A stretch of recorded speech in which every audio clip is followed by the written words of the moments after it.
কোনোভাবেই উত্তেজনা থামছে না মধ্যপ্রাচ্যে। যুদ্ধবিরতির মধ্যেই একের পর এক পাল্টাপাল্টি হুঁশিয়ারি দিয়ে যাচ্ছে যুক্তরাষ্ট্র ও ইরান। মার্কিন প্রেসিডেন্ট ডোনাল্ড ট্রাম্প আলোচনার টেবিলে বসতে চাইলেও কোনোভাবেই পাত্তা দিচ্ছে না তেহরান। ইরানের সর্বোচ্চ নেতা স্পষ্ট ঘোষণা দিয়েছেন, শত্রুপক্ষের সাথে কোনোভাবেই আপোষ নয়, বরং প্রতিটি হামলার জবাব হবে ভয়াবহ। এমন অবস্থানের মধ্যেই এবার কৌশলগতভাবে হরমুজ প্রণালীতে একদিনে ৩টি পণ্যবাহী জাহাজে ভয়াবহ রকেট হামলা চালিয়েছে ইরানের বিপ্লবী গার্ড।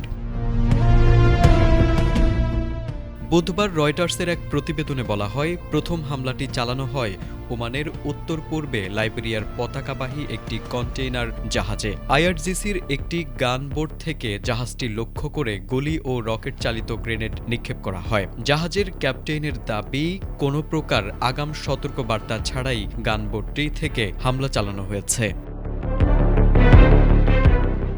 তবে হামলার ধরন ও কারণ নিয়ে পরস্পর বিরোধী বক্তব্য পাওয়া গেছে। আইআরজিসি কর্তৃপক্ষের দাবি, জাহাজটিকে আন্তর্জাতিক জলসীমার নিয়ম অনুযায়ী বারবার সতর্ক করা হয়েছিল, কিন্তু তা উপেক্ষা করে সেটি স্পর্শকাতর এলাকায় প্রবেশ করে। অন্যদিকে দ্বিতীয় দফায় ইরান উপকূল থেকে প্রায় ৮ নটিক্যাল মাইল পশ্চিমে পানামার পতাকাবাহী একটি জাহাজে গুলি চালানো হয়।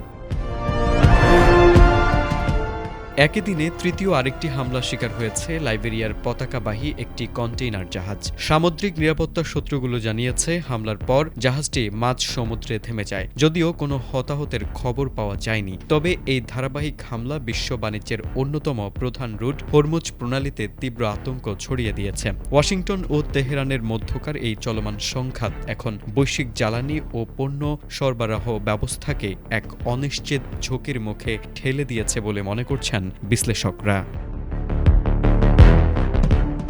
তারেক আজিজ, এটিএন বাংলা।